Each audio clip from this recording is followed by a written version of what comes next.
Good afternoon.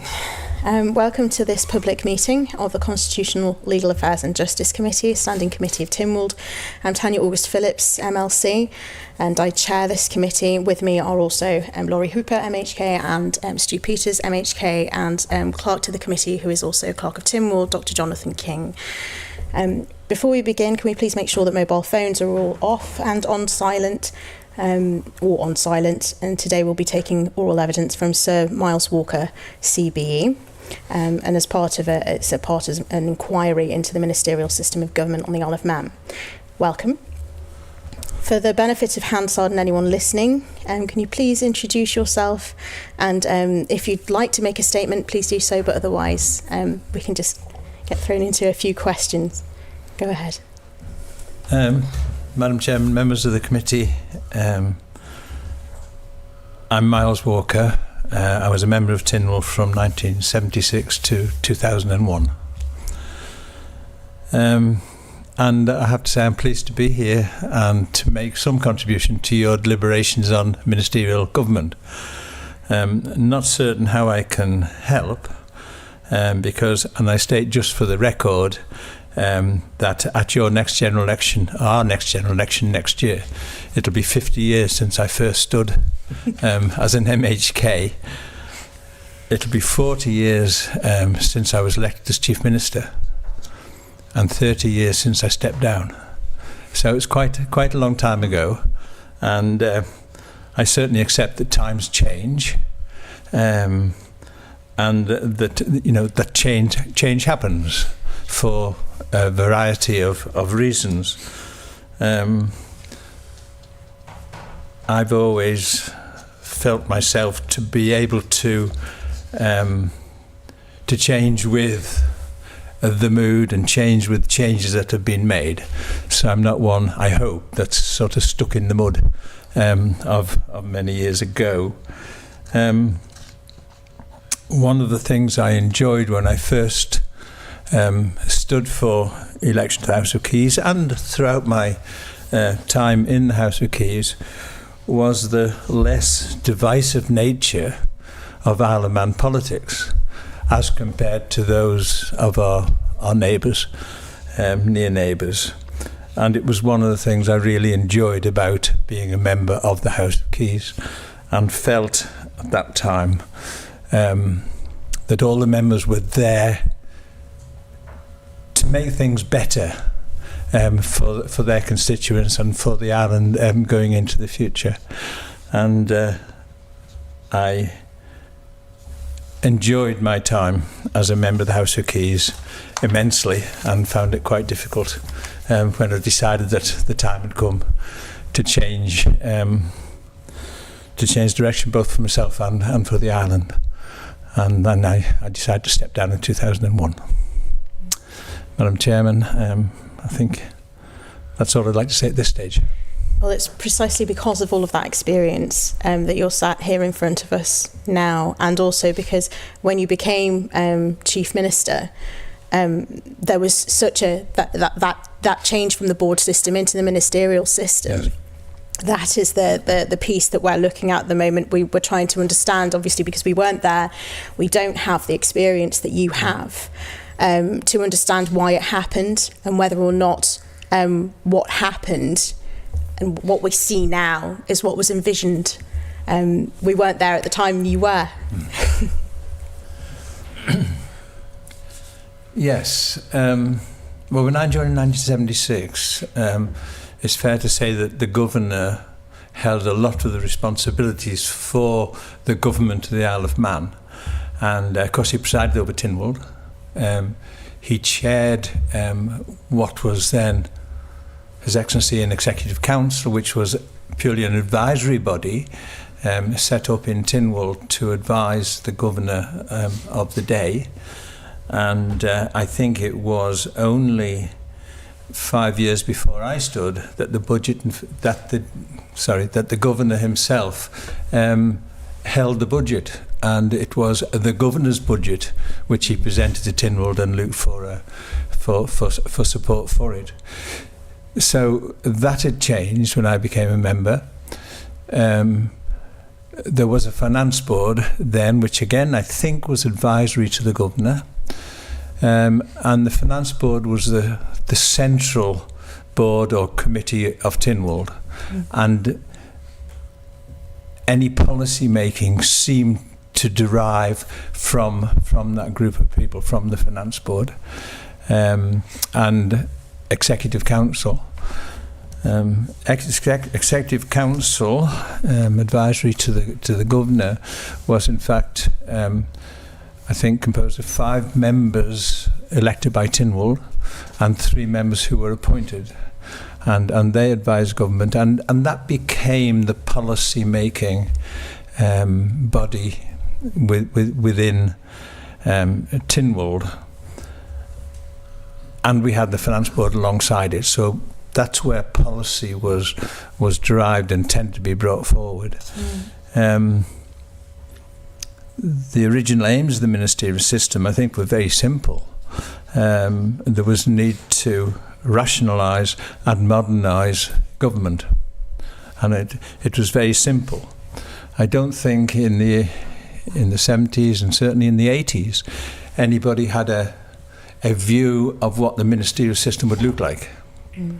And I think from the time it started being discussed and suggested, attitudes changed quite a lot. There was more leadership was required, more drive, more momentum, I suppose. There was a better working between the boards and departments, and that was required badly in those days. More coordination, I suppose. And for me, one of the main benefits of heading towards a ministerial government was the identification of those people who made the decisions. It was very much a committee system along the lines of a UK local authority, and it was very easy to duck responsibility. Oh, that wasn't me, sir, that was the committee, that was other people, I was outvoted, and so on. And it seemed to me that the ministerial system was going to enable our constituents to identify those people who really worked and wanted to take the island forward. So is it fair to say that the move to a ministerial system was as much about establishing our own proper independent government, independent of the governor, yes, as it was about reorganising the way that government worked? I'm sure that was in the mind of many of us, and I think our membership of the Commonwealth Parliamentary Association played quite a large part in this. Sir Charles Carrouche, who was a member of the House of Keys for many, many years, and often considered to be the leader and the leader of debates, certainly from the Speaker's chair. He was very keen on our membership of the CPA, and that as many members as possible ought to be involved, and so on. And of course there were the Crown dependencies, ourselves, Jersey and Guernsey, and the overseas territories, many of which had just achieved independence within a decade or so. And most of those had organised for them, I think, in fairness, a ministerial system. And so it was always interesting when we went to Commonwealth Parliamentary Associations that there was the minister for so-and-so from Bermuda or Barbados or whatever, and there was the chairman of Executive Council from the Isle of Man and so on. And we just felt there was a need to rationalise all of this and move ourselves forward from what was, as I said before, largely a UK local authority system to a proper government system. Thanks very much for that. You talked quite interestingly about improving accountability of politicians to their constituents around who's made decisions. And I can kind of see the logic there. Do you think, though, that the fact that Council of Ministers has collective responsibility requirements actually undermines that somewhat? Because you will still get from ministers, oh no, I was outvoted in the room, it wasn't really my decision, I still had to go with the majority. Do you think actually the imposition of collective responsibility actually sort of undermines the original aim to make ministers more accountable to their electorate? I don't think that the system as envisaged in the early days, and even now, would work without proper collective responsibility. And I can remember putting it to the Council of Ministers when we were a fairly new body, that we should have collective responsibility. And Fred Kirzik, who was then the Chief Secretary, came forward with a written doctrine of collective responsibility for us to consider, and we largely adopted it at that stage. I think it's a very important part of it. And it all comes down, I think, in truth, to working relationships and trust between members. And there were enough, I felt, opt-out situations where almost any member could say, oh, I have a stated view on this, or I have a policy on that, and so on, that they could protect themselves from being called, as Peter Cowan would have said, nodding dogs to the Chief Minister. So I think the doctrine of collective responsibility is very important. And in fact, it was first mentioned, I think, back in 1961 or 62 by the McDermott Commission. And they recognised that some doctrine of collective responsibility between the decision makers should be put into place. It didn't happen for another 20 odd years. See, that's quite interesting, because then essentially what you're saying is it's the ministers collectively who will be accountable to their constituents for decision making, much in the same way a board could have been. But actually, as you've already identified, politics back then was a lot less divisive than it is today, and you've hit the nail on the head. A lot of it is about positive working relationships. Yes. And so actually the underlying reality of Manx politics has shifted quite considerably since the ministerial system was introduced, but we haven't seen the system itself evolve to really account for any of that. And do you think that's a fair comment, or do you think actually the system stands the test of time even in today's changed circumstances? I think it stood the test of time. I mean, one of the questions in the note that I got from yourselves was, did it feel like an improvement of what we had before, and can it be improved further? I mean, two very interesting questions. And certainly it felt like a great improvement to me, a great improvement. And I became Chief Minister quite unexpectedly for me. I mean, it wasn't something that I sought, it wasn't something that I thought I could do. Prior to my Chief Minister bit, I'd been Chairman of the Local Government Board, which was one of the largest, or had the widest range of responsibilities of any of the boards of Tynwald. And I just loved that work. I enjoyed it. I felt it was doing useful things, and would have been very happy to carry on, but that didn't happen. And I became Chief Minister. And I have to say, very strong and good colleagues who wanted the ministerial system to work as well. They recognised we'd really changed. And I'm on record. I'm sure I'm on record at some stage of voting against the ministerial system, because I felt that the responsibilities and so on of Tynwald, of our Parliament, Tynwald, might be undermined in some way, and I was concerned about getting that balance right.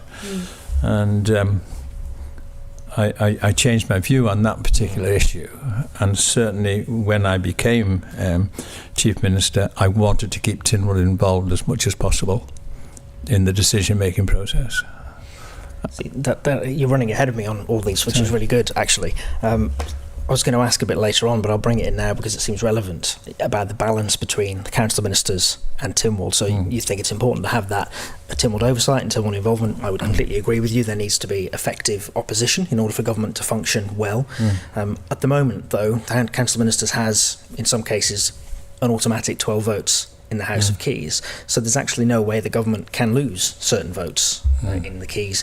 And the only way they can lose certain votes in Tynwald, for example, a financial motion, is through the opposition of the Legislative Council. Because if they come to Tynwald with a financial motion, they'll have at least 13 votes in the Keys. Do you think then the system as it stands today allows for that effective opposition and that effective counterbalance of Parliament that you've just so eloquently described as being important? I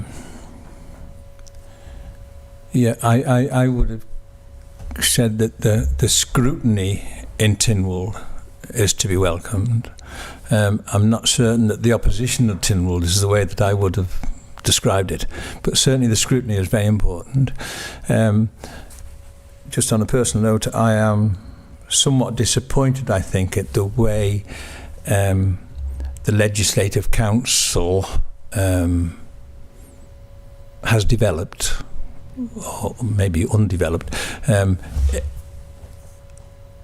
Tynwald, in my view, was always the Parliament. House of Keys was one branch, Legislative Council the other. So there were 33 members in Tynwald, 9 members of the Council of Ministers, with the Chief Minister, and then 1 or 2 members of a department that perhaps was under consideration or resolution or something.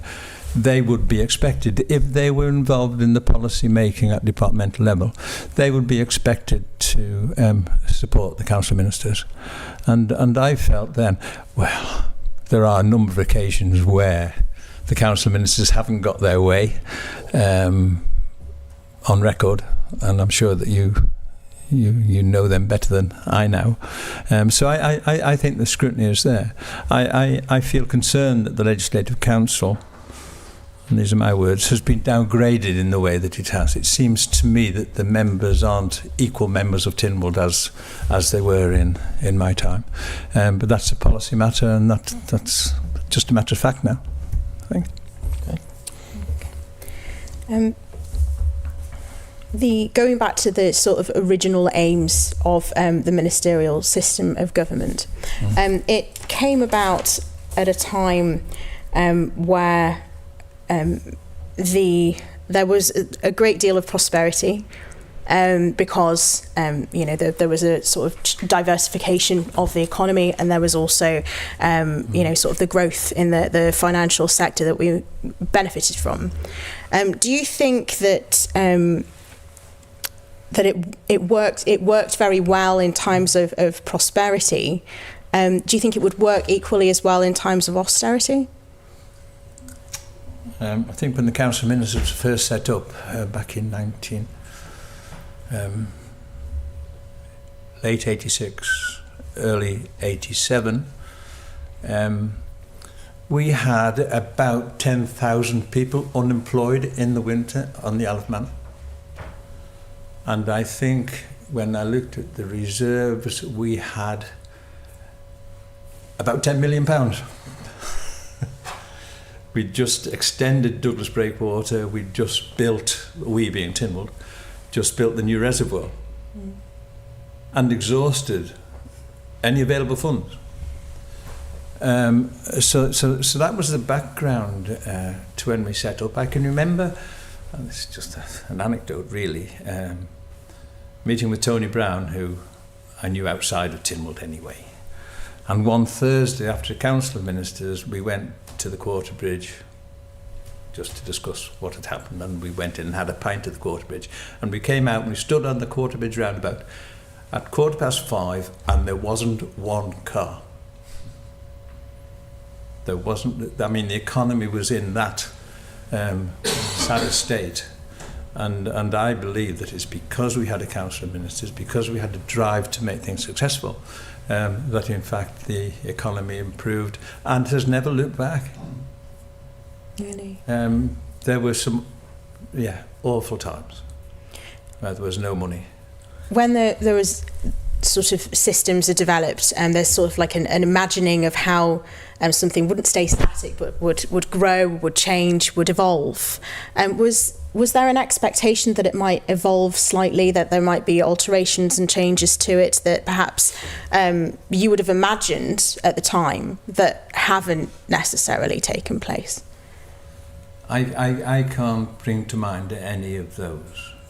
I think the changes that we want to make, and I don't think I could list them without a little bit of research. I think we just made them, and we made it work. And the difference were mainly personality differences. We're all elected as independents. I always made it my business to try and represent a cross-section of members. That was part of the thinking that I had. I mean, for instance, Eddie Lowy, who was a member of the Labour Party, I always featured on the Council of Ministers as long as he was happy to stay with us. And I was pleased to have him, and I have him on the Labour side, and I would have, I'm not going to mention the others, but many of us who are on the right of centre of politics. And I believe that's the Chief Minister's responsibility. I like to have on the Council of Ministers members from Ramsey, and members from the South, and members from Peel and Douglas. I thought it important to have a geographical spread of individuals, as well as those who are different backgrounds.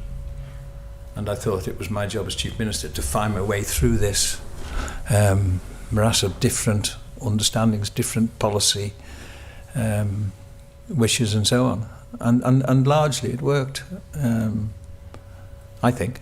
And anyway. Can I ask, you said that you ascribe a lot of this success to the ministerial system itself rather than the people that were involved. Do you think you could articulate perhaps why you think, if those same people were in the kind of the board structure as was, but weren't in the same kind of jobs, same kind of roles, but just not inside the ministerial system, why that would have been any different? Surely the drive to make things better, the drive to just get things done would still have been there. Is there something particular about the ministerial structure, the ministerial system of government that you think actually enabled them to act on some of their wishes? I think we needed the coordination. Right. We needed the drive. I think that the Council of Ministers and myself had in those days to make it go forward. And I think if it hadn't been such a hard time economically, it obviously wouldn't have happened in the same way. I mean, you know, we had this unemployment problem. We didn't have a house builder left. They'd all gone into liquidation. They'd all decided to do something different, the builders. And when the economy started to take off in 88, 89, Mr. Delaney was on our local government, Minister of Local Government, and he went off to Ireland and he brought over a couple of building firms to actually build local authority first time buyer housing. I mean, it really was a pretty tough time. I assume that this was well after the death of tourism as a major income for the Isle of Man and before the financial sector kicked off, was it? The financial sector was quite lively in the 80s. But then we had a savings investment bank crash, which sort of undermined the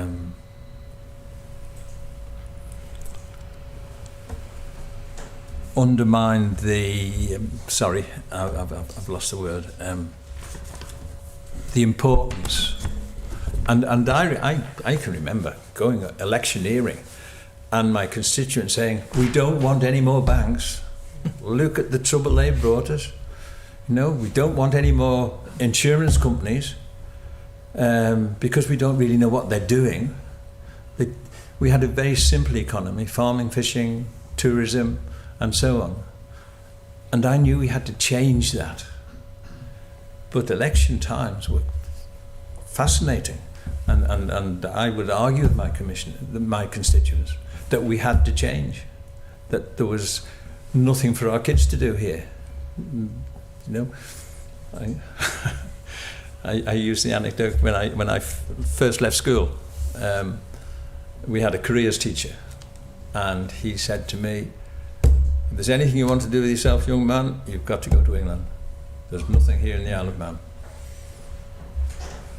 And I thought, I'm going to change that. And that was one of the motivations for my interest in politics, really. It is hard to imagine what it was like unless you were here and growing up and leaving school. I mean, Martin Baker's happened in the 60s, I think, late 50s and the 60s. And that was the first time there was any real industry. And thank goodness successive governments have kept that industrial sector going in the island, because it's very precious to us. Yeah. It sounds like what you're saying really is that the ministerial system is quite good at driving politicians to do things that are about more. So bringing builders over, or trying to attract new banks or insurance companies, whatever it may be. I get that that's difficult with constituents sometimes, but if a minister is going out there actually trying to do new things, that I think generally the system supports and encourages that kind of behaviour. Do you think the system works as well where you've got a government that's trying actively to stop doing things? So, you know, you might decide at one point running a horse trams is going to be a great idea, and then actually 30 years on you realise it's costing a fortune, and someone might say, actually, do we really need to do that anymore? Do you think that the ministerial structure actually then also supports ministers when they need to go out and make those kind of difficult choices? You know, it's not too difficult to say I want to grow the economy. It's much more difficult to say I'm going to stop doing something that we've done for 30 years. It's always very difficult for politicians to stop doing something. Yeah. I certainly accept that. I think it's far harder for a politician to stop something if they don't have a body of opinion that goes along with that thought. And I think the Council of Ministers would in fact assist in making those difficult decisions. And how much of that do you think is strongly influenced by constituency factors? So, for example, you have a Chief Minister at the moment from the North, from Aaron Michael. Yeah. Do you think it's more likely or less that you will see services reduced that impact on, say, the Chief Minister's constituency? And I don't just mean this particular Chief Minister, but in general, or the Treasury Minister's constituency. Do you think that constituency need and the constituency voice and volume that you talked about often overrides that what's in the national interest? I can say as a constituent that I have thought that the south of the Isle of Man was less well served over the last few years, when until very recently we had no representation on the Council of Ministers. And I'm sure I have many constituents who share the view that we're going to get these windmills. And it might have been different had there been a southern constituency member of the Council of Ministers fighting the corner. But we don't know. And do you think that equally applies to departmental members? So, for example, if you had more southern members inside the DOI, for example, or the MUA, or wherever it may be, that again you'd have someone lobbying from the inside. Do you think that being a member of a department has a similar level of impact, or is it ministers only and members are just there for the ride? Yes, I would have thought if an MHK is a member of a department or a minister, he is going to quite properly fight for his corner and his constituents. I don't always believe that the popular view expressed by constituents is always the majority view. But there we go. That's fair. Just going back to the system itself, and we talked a little bit about sort of policy and policy ceasing. And the other factor, I suppose, is also budget, isn't it? As to whether or not something is actually affordable to keep going. And we've had a number of conversations in Tynwald and through select committees, through also policy review committees. And one recommendation not so long ago from this committee that went into Tynwald about budgets and about having a budget sit over the top of a project so that it's not owned by any one department that might take that budget away, and with it the entire project. Now that sort of leads me on to my question. There's been a lot of talk in the last administration particularly, but definitely in this one as well, perhaps a little bit less so, about single legal entity or the one government approach. What's your opinion of that? I remain to be convinced. I think if the Chief Minister has authority, I think if his members of the Council of Ministers work together in the way that was envisaged or anticipated with the Council of Ministers, I think the Chief Secretary or the Chief Executive, is it now? Well, Chief Executive Officer. Chief Executive Officer, yeah. has a great responsibility of coordinating the work of the boards. I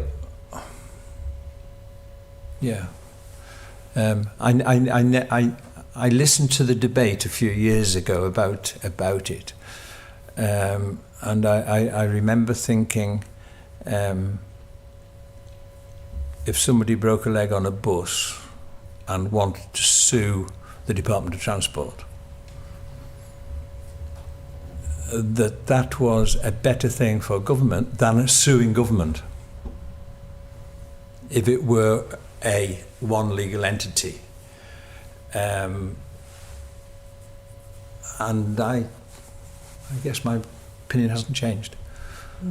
I think there's a job of work to do by the Chief Minister, by the individual members, and by the Chief Secretary or the Chief Executive now, of keeping the boards going in the one direction. And I think just having a legal entity wouldn't really improve the situation. Do you think that perhaps in your time as Chief Minister, do you think perhaps that there were certain barriers to being able to work collectively because of that sort of siloed, in some cases, not in every case, but siloed level of thinking? I think there's a natural tendency, probably in any organisation, for there to be silos. And if you have strong individuals as servicing those parts, there are bound to be silos. But I think it's up to, I really think it's up to those in charge to break down those silos. And I don't see why it shouldn't be possible. Do you think that perhaps there might be a barrier to leaving it to personalities, as it were, as opposed to actually putting something else in place? I think if you had a single organisation, you could still have those cells within it. Okay. I didn't think it was the answer, and I don't think I've changed my mind. Do you think that having... So, you talked a bit about when you were Chief Minister, you thought having some of that geographical diversity was important and a diversity of views. And you mentioned that you feel generally that the lack of Southern members on the council has had a negative impact for the first few years. Do you think that all of that is as a consequence of kind of concentrating too much decision-making and power within 9 people, as opposed to like the previous system where more people were involved in the executive arm of government, as it were, whereas now you've got fewer people involved, so there are fewer decision makers, and the opportunity for them to do things which actually, on the one hand, you're right, gives them more authority individually, allows them more flexibility to do the things they want to do, but equally removes that layer of shared responsibility that Tynwald has.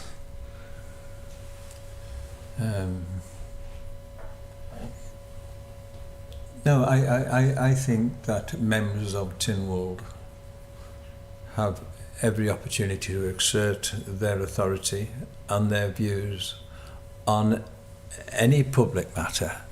And I think it's up to the Council of Ministers and the ministers the way they want to accept those views. I mean, Tynwald...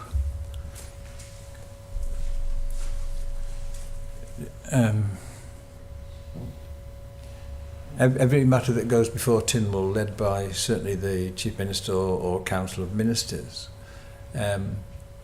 is put to Tynwald for approval or rejection. Every matter. It's not only those that are rejected that shows the strength of Tynwald. It's also all those that are approved.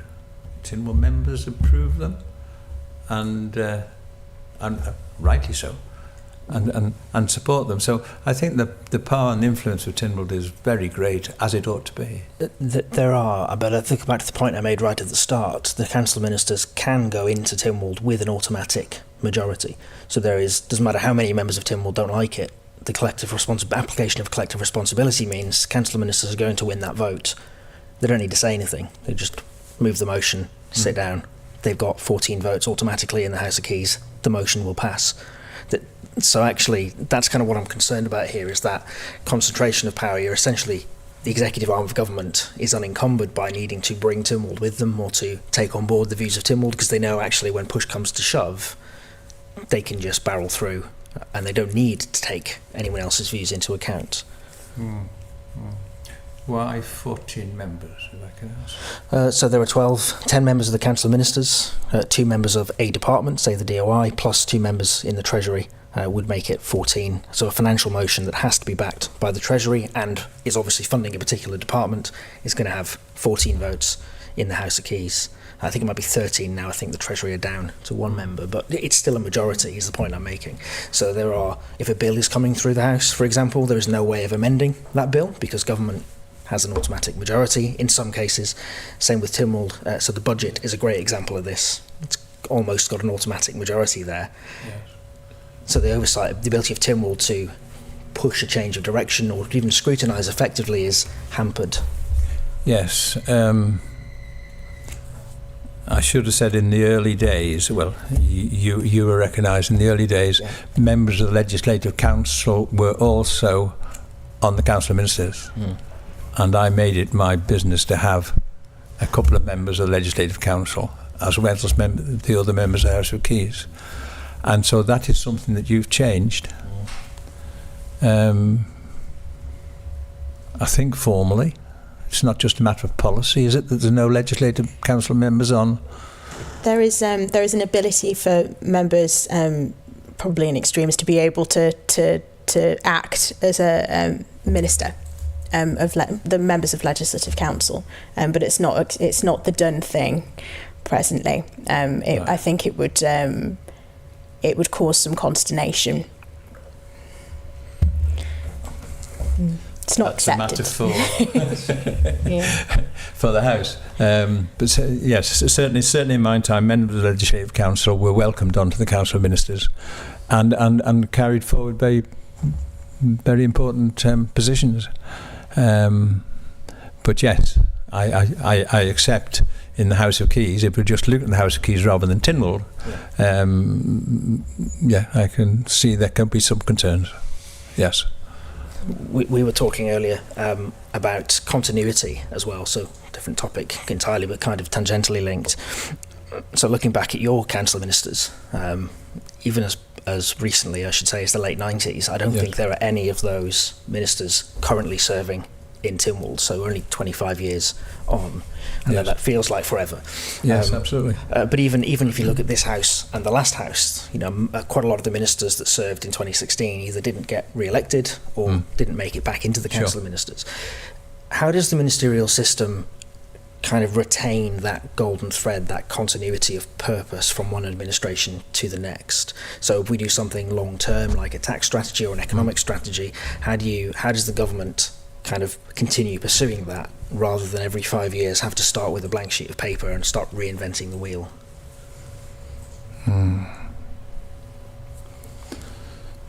I can recall at the end of my first term as Chief Minister having a discussion within the Council of Ministers about what shall we do at election time, and shall we put forward some sort of joint manifesto or whatever, and we decided we shouldn't do that. At election time, it's every man or woman for themselves, and they're out there and they're fighting their own corner, and I think that's the way it ought to be. I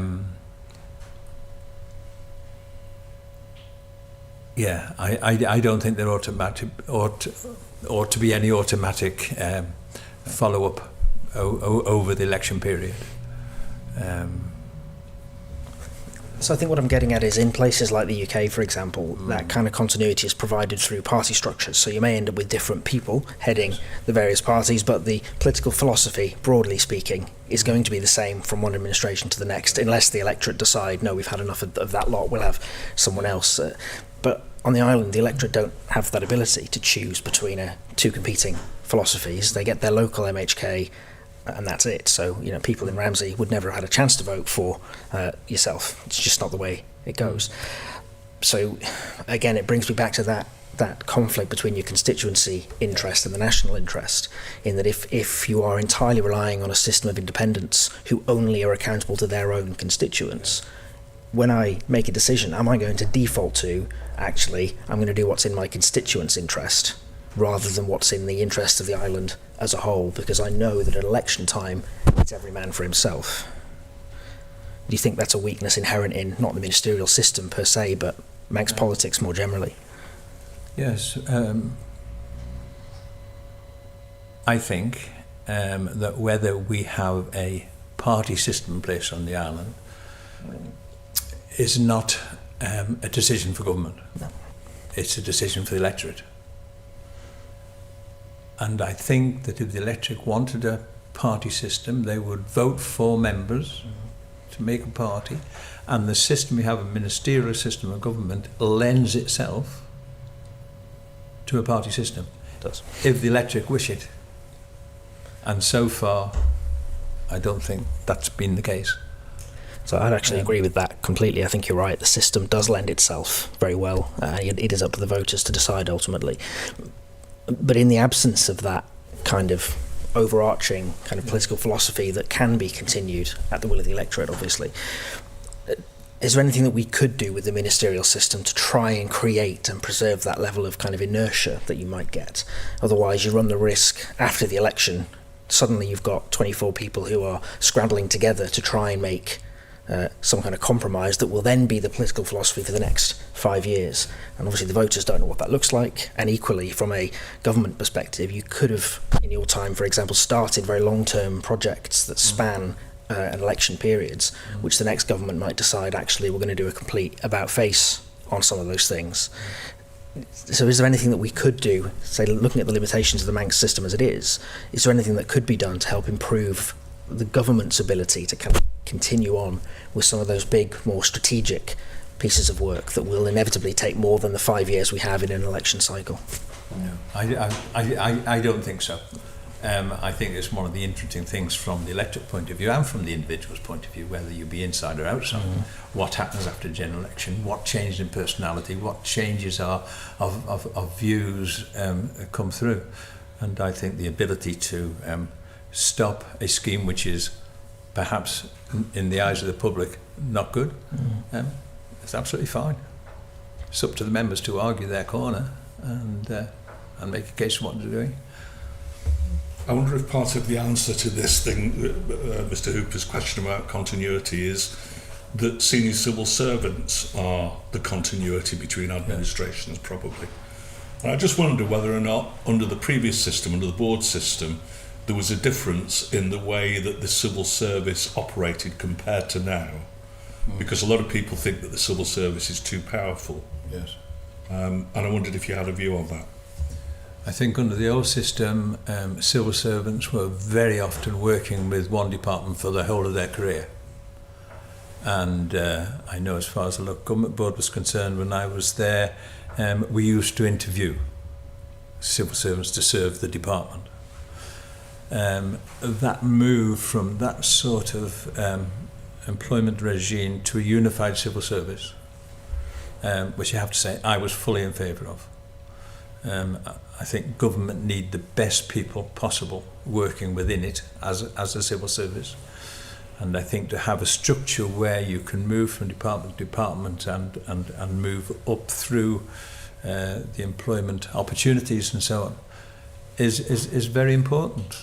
And I think one of the things that saddens me now, and I know we have a unified civil service, but the way that it's working out and the lack of senior civil servants who are homebred, if you like, and have come up through the service.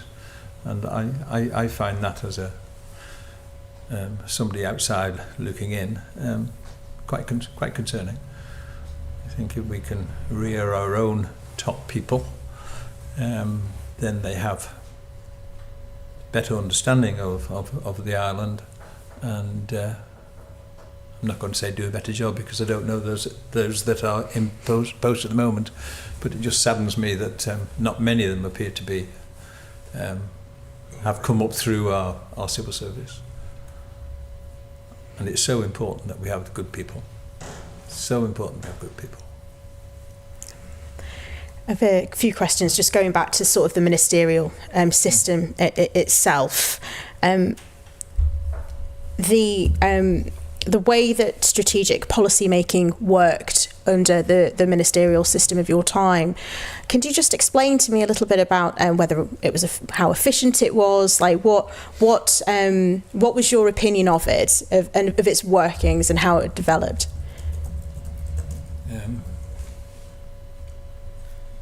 Yeah, I encourage policy initiatives to be taken at departmental level, and they should be thrashed through at departmental level with the civil service, with their departmental members and so on, and then brought to the Council of Ministers for further debate. I'm just trying to think of an example. School children, if they lived over more than 3 miles away from the school, used to get free bus travel to school. A lot of the Douglas members have constituencies with schools in them where their kids aren't 3 miles away. Mm. They had to pay or take their children to school. Mm. And they would look at the country constituencies and say, it's all right for you, you get free bus fares. And yes, there is a certain amount of unfairness in that. So we decided that everybody should pay. Of course, that didn't go down very well, did it? And so the next idea came along was that we would add a little bit onto the family allowance, which in those days was paid to every child, or to the parents of each child, which could be redeemed for bus tickets, or if mum or dad wanted to take their kids to school, then help towards the petrol, I suppose. So it seemed to be fair. Mm. The whole system crashed down then because everybody wanted to get the kids on bus, and we didn't have enough buses. Because we had no idea the numbers that we were dealing with, and that was one sort of policy that perhaps hadn't been thought through properly. I don't know, but it was impossible to see the outcome of it, and it caused great problems. We were saved, I suppose, because the buses in those days cost us 450 quid second hand from some authority in UK, and we'd bring them over here, and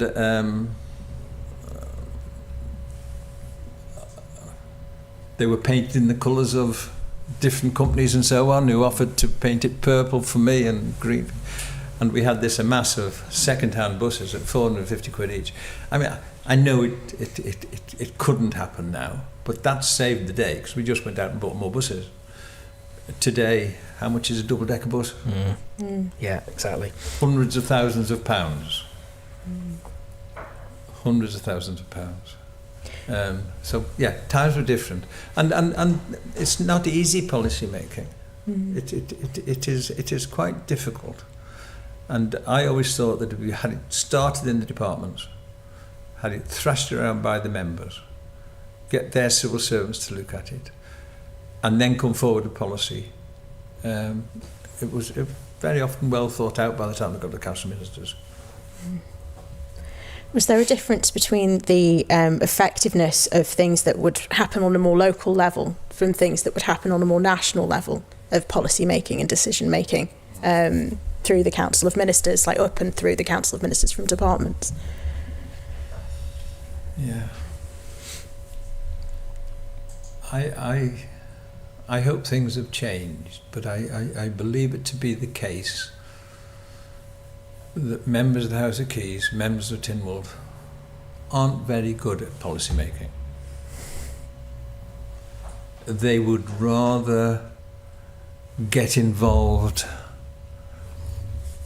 almost at the civil service end, almost in supporting constituents to find their way through to certain benefits or planning or whatever. That's far more interesting than making policy. And I think I was just terribly fortunate in having William Kane as Attorney General, legal advisor to the new Council of Ministers, and very keen on the constitutional aspects of that role and how it could be turned to the island's benefit.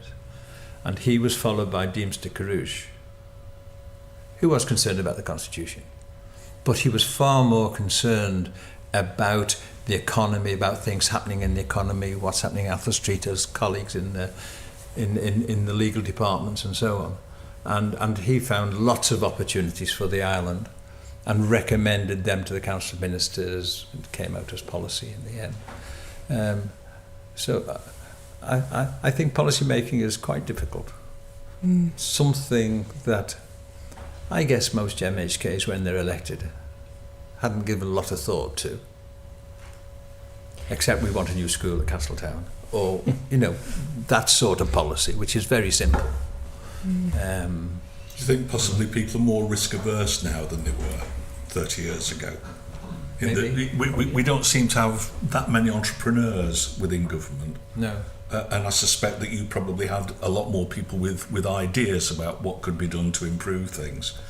And I wonder if it's maybe partly to do with social media and the fact that politicians are constantly criticised on social media for any decision. Yes. Yes, it may well be. I was never around in the social media time. There were a number of issues that we developed and we felt we had to see through the House of Keys and so on, which for me showed up many of our constituents in a different light than I'd ever imagined them to be. I mean, the sexual offences legislation that we put through, I mean, I can't. Yeah, I wouldn't like to go through that again, and it didn't show everybody up in the best of light, and I guess that's the sort of social media feeling. Yes, a lot of criticism, and anybody can do it, and they don't have to put the name to it, and yeah, I'm glad I'm not involved in it, I have to say. Far more accessible these days in terms of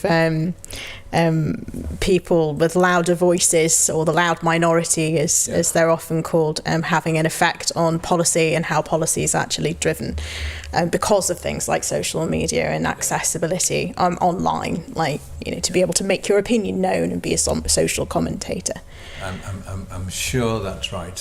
One of the reasons that I didn't leave the House of Keys when I finished as Chief Minister was that I wanted to go to the polls at the following election to see whether or not what I'd been doing as Chief Minister was supported by my constituents. And I'm pleased to say I was elected top of the poll. Even though so many people have said, "Oh, Chief Minister, you've got it wrong, you shouldn't be doing that, you should be doing this," and all of that. And so I did another 5 years in Tynwald because of that. But that was why I wanted to prove to myself that what we were doing was right and supported by the majority of people. Can I just take you back a little bit? You mentioned the Attorney General earlier, and the ability for the Attorney General, when you were Chief Minister, to sort of advise on certain things that may have become then policy at national level. Yes. Could you talk to me a little bit more about that and what that relationship looked like at the time, and how that sort of developed into the ministerial system and the way that it worked, how those relationships operated between ministers, yourself, or the Chief Secretary at the time, and the Attorney General? Okay. If I can go back to the early days, when I was first elected Chief Minister, I didn't have any staff. And then there was a young man called Tony Warren who worked in Government Office who was seconded to me as an individual. And that's what there was. And we slowly built up the staff, and I guess it's one of the great advantages I had as being the first Chief Minister, was that I got the staff that I wanted, that I could rely on in those early days. I think when I finished as Chief Minister, I think the Chief Minister's office was only 14 or 15 people. And today it is, I don't know, 400, 450 people. So you've got a great bureaucratic organisation that I think must be quite difficult for an incoming Chief Minister or Council of Ministers to deal with. Thank goodness I wasn't faced with that. And I think one of the questions is there room for improvement? I would have said slim down what is now the Cabinet Office. I spent a lot of time pushing stuff back to the departments. The ministers would come forward and say, can the Council of Ministers do this? Can we do this? And I say, no, go back down. That's a departmental matter. Thrash it out in the department and then come forward when you've got it sorted. I guess that's almost impossible to do now with this massive organisation supporting the Council of Ministers. And I don't think I've answered your question. Sorry. It's all right. No, it's still valuable, so please don't apologise. But just in relation to the Attorney General, what was the relationship like? Right. As I said, William Kane was Attorney General when the Council of Ministers legislation was being formulated, and he had a large part to play in that. And I've learned since that it was that constitutional evolution that he really enjoyed doing, and that he was, I think, so good at. I can remember saying to him, he said, what do you want to achieve in this first year as Council of Ministers? So there was all the obvious stuff. And I said, I would like Executive Council to become an executive body rather than just an advisory one, as it was then. And I said, I think I would like to see us elect our own presiding officer for Tynwald. Two constitutional things that I saw would take us forward.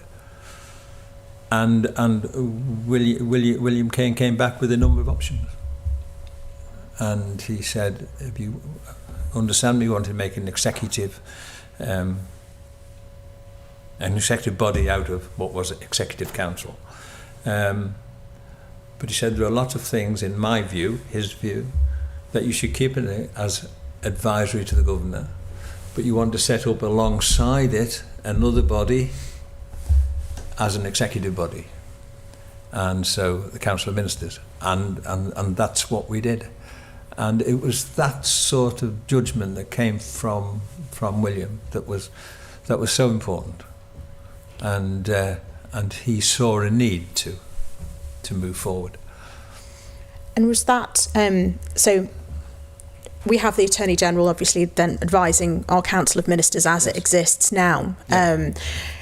And there have been conversations about the Solicitor General and whether or not there's a role there and which hat sits where and whether or not there are multiple hats here, there and everywhere. And we've had all of those conversations very recently. But the importance of that relationship of yourself with the Attorney General Was the Attorney General then sat in your Council of Ministers as an advisor? Yes, And how important was that to the Chief Minister? terribly. Very important. Very important. I think as officers, we had the Attorney General, we had the Chief Secretary, and we had the Chief Financial Officer, and they sat with us at our meetings, and they were the advice that we received. Right. And the Attorney General's chambers itself working into the Council of Ministers and the development of pieces of legislation. How did that work at the time in terms of like developing legislation? Did that then come from departments in the way that you envisaged policy to be developed in departments with the Attorney General's chambers, or did that sort of sit alongside the Council of Ministers? How did that work? It did eventually change, but certainly in the early days, the legislative draftsmen were part of the Attorney General's office. Still are. And they were available, and they would come to council ministers to discuss legislation. I think at the end of my term, sort of 10 years later, the departments progressed much more legislation themselves, and only went to the legislative draftsman to have the sort of final proof sorted. But it certainly started off where the Attorney General and his two draftsmen were available to the council ministers, and we used them. Turning to that question of departmental policy making, you said you often used to push things back to departments. Can you maybe talk a little bit about what the role of Treasury was in your day in policy making? Because my experience, having spent 7 years here, is that nearly all policy that you talk about inevitably has a Treasury touch point somewhere, and Treasury inevitably express their views and apply their particular perspective to most policy development that happens. Was that how was that developing really, I suppose, when you sort of set out on the journey of the ministerial system and the establishment of the Treasury, happened in the mid-80s, and everything that came with it? Was it anticipated that Treasury would have that much influence and that much control over policy making, or was it always intended that would sit with departments and Treasury provides more of a backstop oversight role rather than being actively engaged in just about everything government does? I'm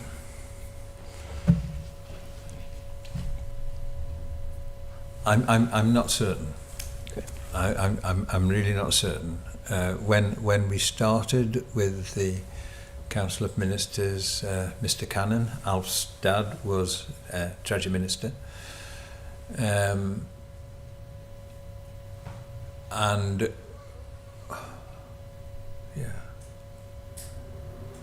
he always wore very much a Treasury hat. That was his job. That's what he did. His staffing had known the time when Treasury was the central department. And I think David had quite a difficult time breaking that down. But he was a team player, and I think he took on his role as Treasury Minister in the same way as the Tourism Minister would have been pushing his corner and the local government pushing his corner. I think it was something we recognised we had to tackle, and day-to-day working. And did you see that kind of policy development and that challenge happening before it reached the Council of Ministers, or was that purely kind of in the room, like you say, everyone had an equal say? I think a lot of it went on outside the room. Yes, there were a lot of meetings and debates and so on. Because at Council of Ministers, I always felt that I had a job to do, and we need to get on and do it. And the place for much of the argument wasn't around that table. Was there an idea of having, as now we've sort of been introduced in this administration to the concept of having, I suppose it existed before, but it's being sort of quoted now as something that is a very real thing in terms of senior ministers. At the moment, those might include, the Cabinet Office Minister, obviously the Chief Minister, but the Treasury Minister, the Enterprise Minister, like those, that there would be a certain type of senior minister as opposed to the Council of Ministers. I don't think that was the case. I never had a deputy. I never wanted a deputy. And when I wasn't going to be at a Council of Ministers meeting, I asked somebody to step in for me, and it wasn't the same person all the time. And I guess that was my policy. I didn't want a deputy. I think it's worth remembering that the 9 departments grew out of about 27 or 28 different committees and boards and so on. And so there'd been a lot of coming together. And I don't think there was a natural feeling for a leader or a senior person amongst the Council of Ministers. I'm just going to go back to sort of this conversation around sort of efficiency. But how do you think that the ministerial system of government influences efficiency and cost effectiveness? And how do you think there's any way of it being improved from the system, I suppose, that you saw at the time? Did you see any ways of improving that as you were sort of leaving? Would you have left any sort of lasting notes of, if you were going to improve on this system, then it would do it in these ways? No. So you're very happy with it? Yeah, and well, I say no, I didn't leave any suggestions for my successors of ways they could improve it. Although I'm pleased to say I had a good relationship with all of my successors, and there was plenty of opportunity to chat and talk and so on. But no, I never left any formal advice. I think probably in the knowledge that whoever was going to compose the next Council of Ministers would include some of those that sat around the table with me. And so they would know the difficulties as well as I would. We've talked about some of these lines like into the Council of Ministers within government, but what about as part of like consultation processes with the public? How did that work in your time in terms of policy development and engagement? We didn't have a formal system of consultation like there appears to be at the moment.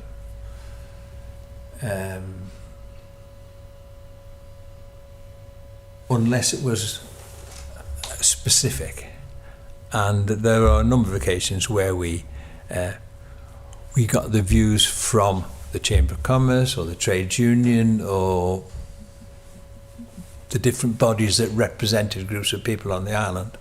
I mean, I spent a lot of time talking to those different groups and making suggestions and hearing their suggestions as well.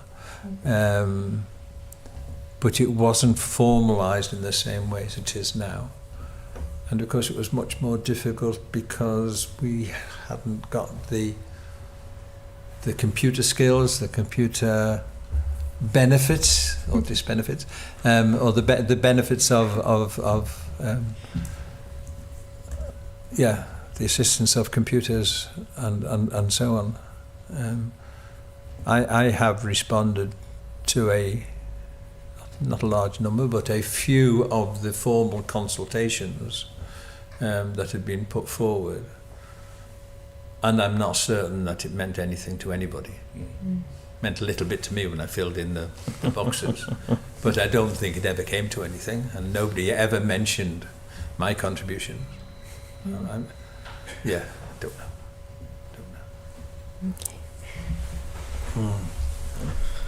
Well, I have one more question, which is sort of a bit of a departure, but in a way. But we've had quite a lot of conversations about taxpayer-funded, major taxpayer-funded capital works. How did having a ministerial system of government and the development of major capital works in your time, how did that work? Did it work well?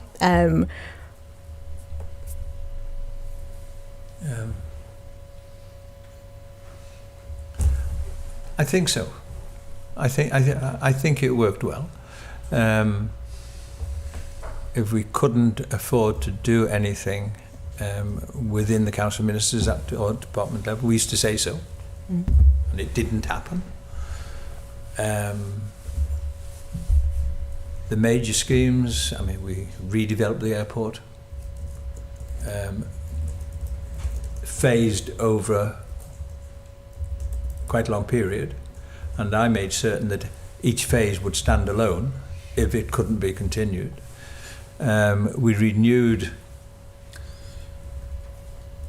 the whole of the electricity, the production of electricity, and the infrastructure that went with that, new poles, lines, undergrounding, all of that stuff.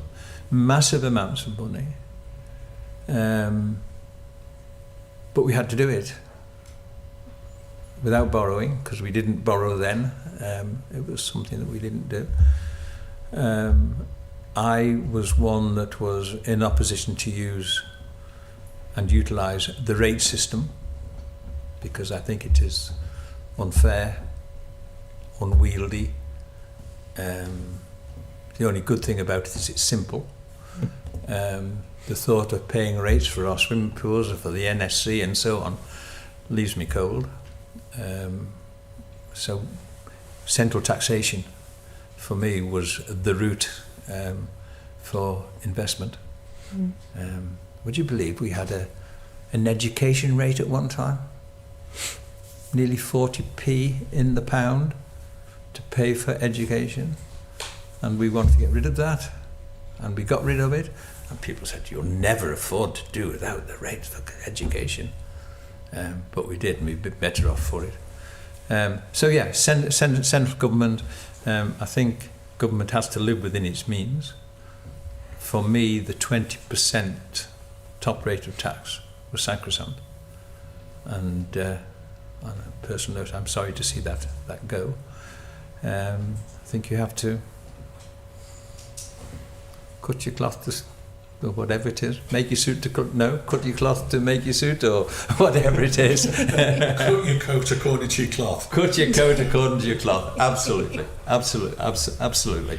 You can't just make more cloth. And yeah, I think Isle of Man government needs to be careful. But do you think priorities? Do you think at the time we were a good client when it came to major capital works? Good clients. Yeah. Were we a good client? Yes, absolutely. Yeah. Thank you. Well, I think. Yeah, this is anything. Unless there's anything from the clerk. No, thank you. If there's anything that you'd like to add in terms of, if we've missed anything. I think one of your questions was going to be, can you suggest any improvements? And the answer to that is not really, except to try and curb this bureaucracy that's growing around the Council of Ministers, or grown. But I'm sure it can be improved. Everything can be improved, and I hope you can find ways to improve it to the benefit of all those people out here, the community in the Isle of Man. Thank you. But it's streets better than it was before. Streets better. Thank you very much For those that will be listening, that this was an evidence session by the Constitutional Legal Affairs and Justice Committee with Sir Miles Walker CBE. I'd like to thank you very, very much for your attendance today and for being so open with us. The committee will now sit in private. Thank you very much indeed. Thank you.